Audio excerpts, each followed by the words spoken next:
Okay, so we've created plenty of path details, like some of these. It's going to be for mid-tone detail and dark shadows. And if I just unclick that there and show you, I do have a layer here that's got dark shadows on. Now that might look a little bit crazy at the moment, like I've just gone over it with a Sharpie pen.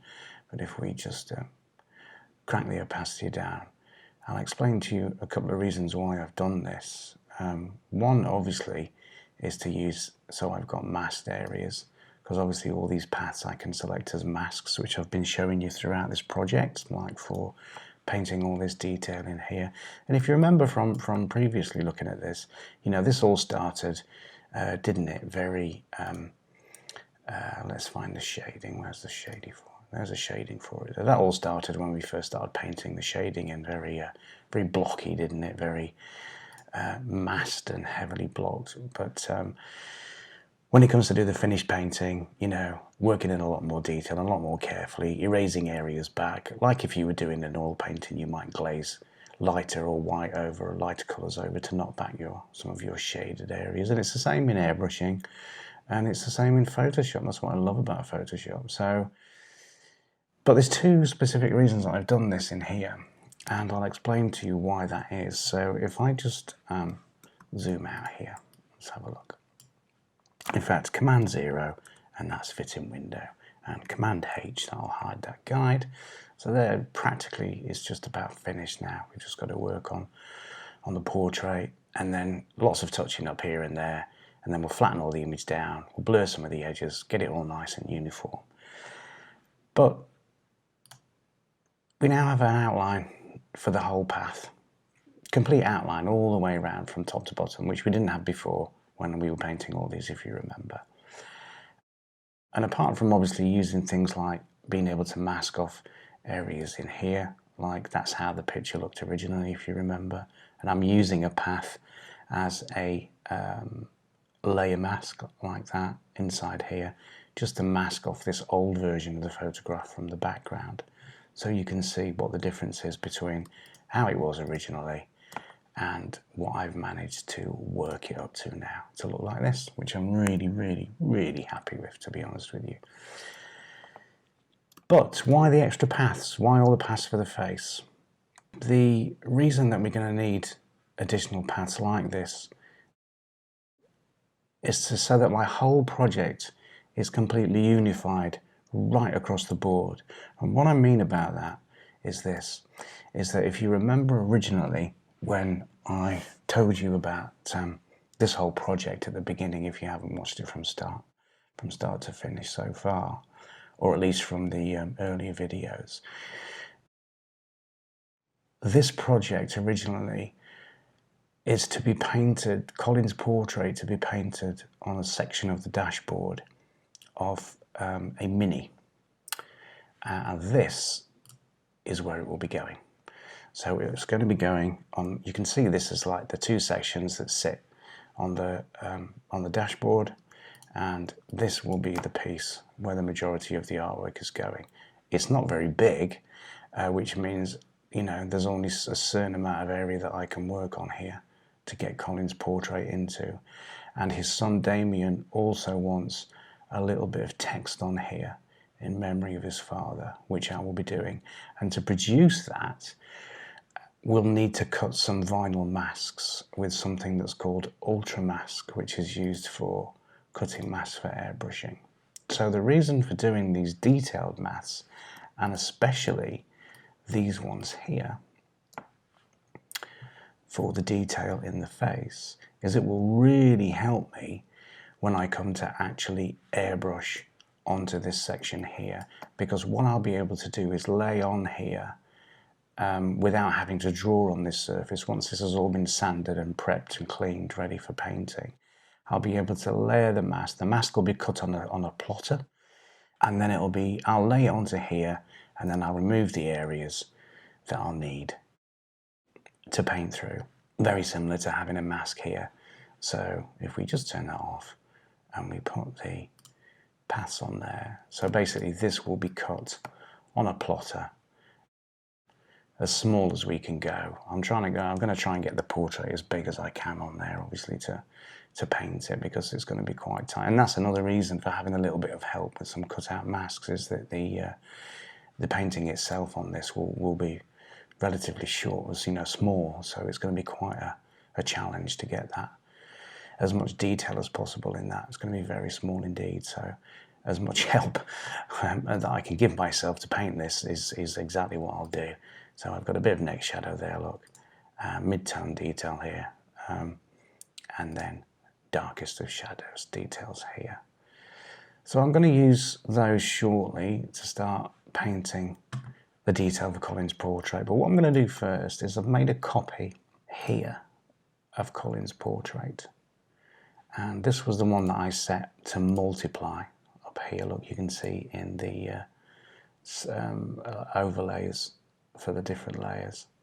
I selected multiply, and I did that so when I was drawing those details I could see them a little bit darker, but I don't really need that now. So I can turn that off, and I'll delete that shortly. But this here is what I'm going to be using as my final piece of photography from this image to paint on. And then I'm going to create, at the top here, I'm going to create a new layer like that, and I'm going to call it Colin Final Portrait Details. Okay, so that's what we're going to be working on. And then what we'll do after we've done that is we'll start flattening some of this image all down into one, and I'll show you later a very quick and wonderful shortcut on how to do that. So, a little trick that I can show you now, which I'll use all the time when I'm editing any photographs for, whether it be something that you want to put on Facebook or something that you want to use in your own projects, on your website or for print, is an amazing filter. And a lot of photographers who use Photoshop will know this already, but it's great for things like this, because as you know from the beginning, this is quite an old image. It was damaged. You saw me in the first bit of speed painting using the spot healing brush, which is here. By the way, I just wanted to mention that in Photoshop, if you can't see some of these tools that I'm working on here, if you go down to the bottom here and you click these dots, and you hold them down, you'll see this huge menu pop up where you can add you can select tools from this menu. But what you can do is, if you go right to the top and you select Edit Toolbar, this will give you this window here. You can drag this out, make it bigger, look. So on the left here are all the tools that are now in our menu here, and they're appearing in our menu as default, right down to the dodge and burn tools, look, there at the bottom. And if you can't see the spot healing brush tool, it will be somewhere down in this list. And all you need to do is, if you don't want this in here, you drag it out into this right hand where it says extra tools, and this is your toolbar, and then the tools that you do want in here is you click them and you drag them across, and you can put them in any order you want, which is great because it means you can, and then you click done. Okay, we're going to cancel that, and you can restore to defaults, but it's great because you can customize your toolbar any way you want. So I wanted to mention that if you couldn't see your spot healing brush, which is this one up here, and you were wondering where it was hiding. So I've already done that on the face for a lot of the details that were all in that picture there. So if I put that on and then we turn that off, you'll see, look, that's how it looked before. Select the spot healing brush, you come over here, and literally you do that and they disappear. It takes a little bit of work. Sometimes it's easy like that, but on something bigger like that it's a little bit more difficult. But literally you can just click. Sometimes you don't have to click and drag. But I mean, we had that scratch look right across there.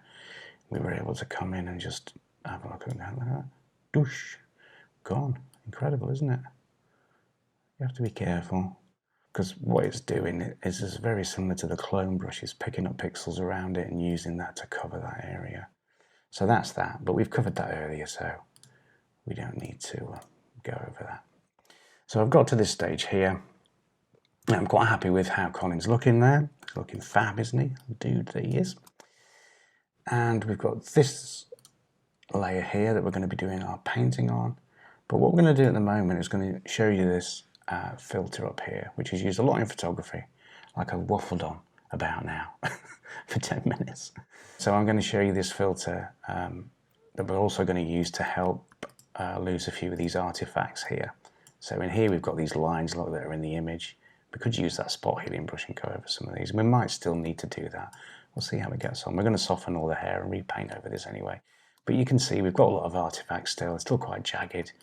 And when we come to paint that, we're going to lay in a lot more softer tones, exactly like we've done here. But what I'm going to show you is this filter here, which works awesome. And it is Camera Raw filter. Now, there are other ways of denoising things in Photoshop, and there's a noise here, and you've got despeckle and dust and scratches, and media, and these have been around for donkey's years in Photoshop, but I tend not to use those anymore because Camera Raw filter is just incredible, especially one in particular. Now you can see on one layer I've got Colin's head for working on my portrait. Now what you might think is, well, hang on a minute, that looks a bit different. Let's just close that. It looks a bit yellow. How come it's all yellow like that? Let's just cancel that. I'll tell you why that is. It's still a little bit up there. But on here, above this folder, I do have an adjustment layer for selective colour. And do you remember earlier I showed you how to do that and remove the yellow and the blue and the magenta? So that's what I've done. And what happens is when you open a layer in Camera Raw filter, it's showing it without that adjustment layer active. So you can still see all the yellow in there and the magenta and that's left behind. So that's why it looks a little bit different. But what I do want to show you is this. You can change tints in here and colours. I'm not going to fiddle with any of that right now because we don't need that on this image. And I will show you that on another colour image and when I show you some photo editing in a different video. But for now, all we're interested in is this here where it says detail. Okay, now you might see this slightly differently if you're looking in a version of Photoshop that was released in June 2020, because as I'm filming this, it's the beginning of July now, and a brand new version of Photoshop was released mid to late June 2020, and I specifically didn't want to load it onto the computer and update my version because I know for a fact that Adobe have completely remodeled the user interface for Camera Raw, and I wanted to stick with this version because this is the one that I've been using for other things throughout the tutorial, so it just made sense for at least for this tutorial to keep it as it is. So at the moment I'm going to show you how to do it on here. It's no different. The settings are all there, they're just laid out differently, but at the moment, and I don't think they're across the top here, I think they're down in the menu in individual settings now, but we'll come to that on another day for something similar. So all we're interested in at the moment is this one here, which says detail, and this is for sharpening, so you can sharpen the image. We're not interested in that. What we're interested in is noise reduction and this magic slider bar here, which is called luminance. Now you'll see what happens if I drag this up and that image starts to blur really nicely. If you go all the way, look, it's quite blurred. Let's take it back to nothing. You can see all those artifacts and details starting to denoise and disappear. Now, over experience and having used this an awful lot, I find the best settings are around 50-50, because what we've also got here is luminance detail. So if I crank that down to nothing, and then crank this up here, you'll see, look, it just looks like we've almost put like the Gaussian blur filter on it, because in a way that is actually what's happening here, it's blurring it, but it blurs it in a much more detailed way than any of the other noise filters does.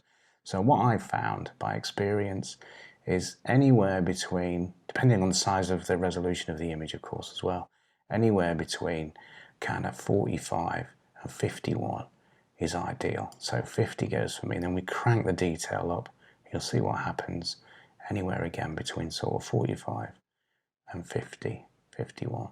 They're usually about the same those, or maybe luminance detail I might have just slightly less than the luminance itself would be. So if I dragged it, say up here, then I would drag this to about there, yeah?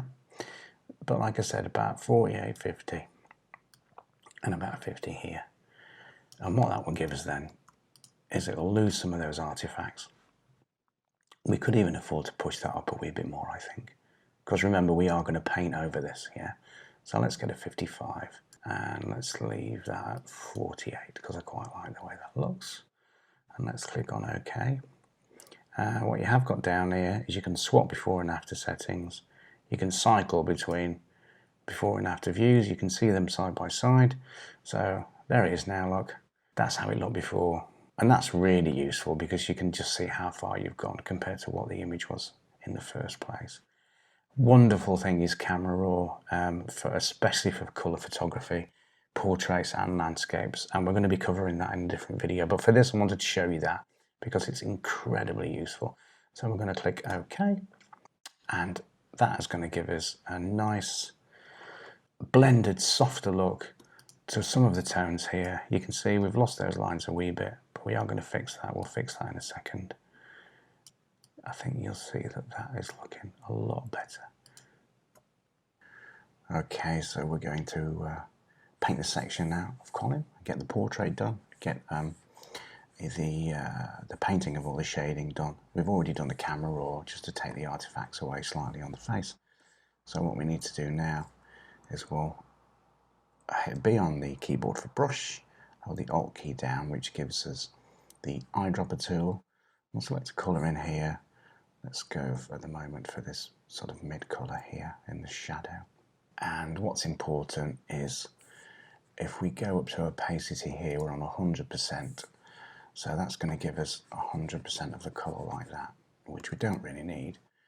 Scroll that down a little bit there to about 65, I think, something like that. So it's nice and soft, like that. And then we press harder, we get the 100% of the colour at about 60% of the opacity. So that's good. We can control it a little better there. Let's get painting. Let's try and remove some of these lines first in here. Just gently. Again, we can take the eyedropper tool and just